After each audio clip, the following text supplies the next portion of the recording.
नेपाल के दूर दराज ऊंचे पहाड़ों में साल में केवल 2 हफ्तों के लिए एक बहुत ही रेयर और खास शहद की कटाई की जाती है, मैड हनी।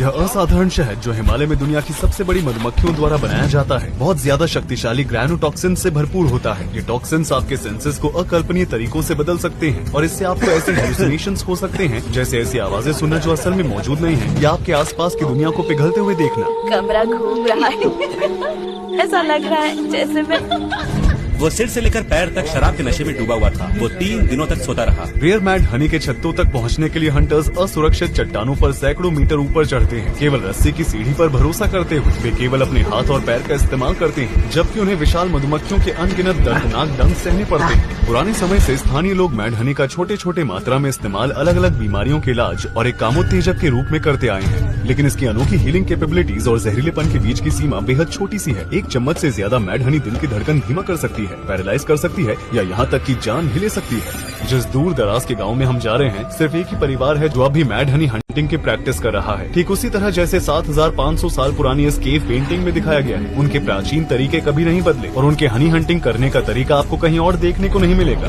36 घंटे की फ्लाइट और रोड ट्रिप के बाद हम आखिरकार तानजी गाँव पहुँचे और गुरंग ट्राइब से मिले। ये लोग तिब्बत से यहाँ आकर बसे हैं। नमस्ते सर। आप कैसे हैं? मैं ठीक हूँ। आपके पिता मेन हनी हंटर हैं? हाँ हाँ। वाह, उनकी परंपरा के अनुसार मेरे जैसे नए लोगों को नुकसान, बीमारी और बुरी आत्माओं को सुरक्षा के लिए एक ताबीज पहनना जरूरी होता है। तो हनी हंटिंग पर जाने से पहले उस महिला ने मुझे पानी से आशीर्वाद दिया और मेरे गले में एक धागा बांधा। हम अभी हनी हंटर्स की ओर जा रहे हैं। हम चावल की सीढ़ी नुमा खेतों के रास्ते से नीचे की ओर बढ़ रहे हैं। नमस्ते। यहाँ 3 पीढ़ियों के हनी हंटर खड़े हैं। बुद्धिमान, उनके पिता और उनके दादा। उनके हाथों में सालों की मेहनत साफ दिखाई देती है। मेरा नाम नंदा लाल तामांग है। मैड हनी हंटिंग मेरे पूर्वज के समय से हो रही है। हर साल वो मैड हनी की तलाश में ऊंची चट्टानों पर जाते हैं। इस काम के लिए एक साहसी इंसान की जरूरत होती है। इस समय हर कोई अपने काम में बिजी है। वे इस गोल्डन पोशन यानी शहद की हंटिंग की तैयारी कर रहे हैं। नंदा और उनके पिता ये तय करने का प्लान बना रहे हैं कि किस चट्टान पर जाएंगे, जबकि बाकी लोग हाथ से बने औजार तैयार कर रहे हैं। सीढ़ी बनाने के लिए वे सावधानी से इन लकड़ी के डंडों को 2 बांस की रस्सियों की चोटी में फिट कर रहे हैं, जो कई मीटर लंबी है। इसे ऐसे डाला जाता है। चट्टान के ऊपर नंदा और बाकी गाँव वाले अंतिम तैयारियों में जुटे हुए हैं। वे सीढ़ी को पेड़ के तने पर मजबूती से बांध रहे हैं। सीढ़ी को मधुमक्खियों के छत्तों के पास लाना सबसे जरूरी है। ये रस्सी का सिरा है। हमें इसे अच्छी तरह से बांधना होगा, इससे पहले कि हम नीचे उतरें। पहले वे आग जलाएंगे और फिर रस्सियों को नीचे फेंका जाएगा। वो लकड़ी कहाँ है? वो दे दो। इसी बीच बाकी लोग ताजे कटे हुए पत्तों का एक बड़ा बंडल बना रहे हैं। वे बीच में कुछ लकड़ी के टुकड़े रखते हैं और उसे रस्सी से लपेटते हैं। यह विशाल धूप ही हनी हंटर को मधुमक्खियों की कॉलोनी से बचने का एकमात्र रास्ता है। मधुमक्खियों को भगाने के लिए आग देखिए बहुत जरूरी है। बिना धुएं के मधुमक्खियाँ नहीं जाएंगी। एक बार जब धुआं फैलता है तो मधुमक्खियाँ सुन्न हो जाती हैं। पहले वे आक्रामक होती हैं, फिर उनकी गति कम हो जाती है। क्या कभी ऐसा हुआ है कि कोई हंटर आग में फंस गया हो? देखिए, यहाँ पे मैं आपको बताना चाहूँगा कि मान लीजिए अगर जो रस्सी है वो जल गई तो जो शहद हंटर है वो आग पकड़ सकता है। ये किसके लिए है?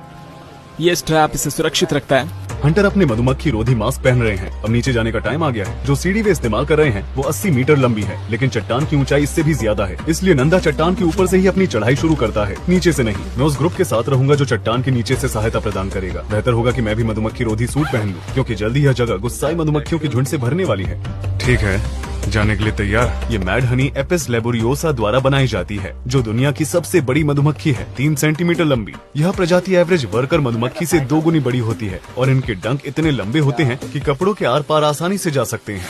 उनका पहला स्टॉप एक चट्टान का किनारा है जो विशाल मधुमक्खी के छत्तों के ठीक ऊपर है। यहाँ वे सीढ़ी की पोजीशन को फिर से ठीक करते हैं। सीढ़ी का बैलेंस बनाए रखने के लिए नंदा का दोस्त रस्सी के सबसे निचले सिरे तक उतरकर वहाँ रुकता है।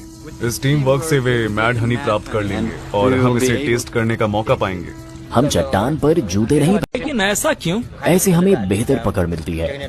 हम नंगे पैरों से स्टेबिलिटी को कंट्रोल और डिसाइड करते हैं। चट्टान हंटर के लिए खतरनाक है क्योंकि ये फिसलन भरी होती है। हंटर के पास कोई सेफ्टी नहीं होती और अगर वो गिरते हैं तो मौत पक्की है। पिछले साल 2 लोगों की जान गई थी। कभी कभी मधुमक्खियां हर शिकार में 100 से 150 बार डंक मार सकती हैं। देखिए, अगर बहुत सारे डंक लगते हैं ना, तो फिर हम रस्सी से भी गिर सकते हैं। मधुमक्खी के छत्ते की सतह काली मधुमक्खियों की परत से ढकी हुई है। हर कॉलोनी में लगभग 1 लाख मधुमक्खियां होती हैं और ये मधुमक्खियां 1 मीटर लंबा वर्टिकल खुला हुआ छत्ता चट्टानों पर बनाती हैं। धुआं उठ रहा है जब मधुमक्खियों को खतरे का एहसास हो चुका है और अब वे अपने पेट को ऊपर नीचे करके पूरी सिंक्रोनाइजेशन में डिफेंस वेव बना रही हैं, जिससे दुश्मन को डराया जा सके। यह ऑप्टिकल इल्यूजन शिकारियों को कंफ्यूज करता है, जिससे मधुमक्खियां एक बड़े जीव की तरह दिखती हैं। मधुमक्खियां मेरे ड्रोन से लड़ रही हैं। वे इसे एक विशाल भिनभिनाते हुए घुसपैठिए के रूप में देख रही है। अब वक्त आ गया है सबसे मल्टीटास्किंग काम का। नंदा को कई चीजें संभालनी है। वो 2 डंडों का इस्तेमाल कर रहा है। एक से बास्केट को बैलेंस कर रहा है। डंडे को स्थिर रखने के लिए वो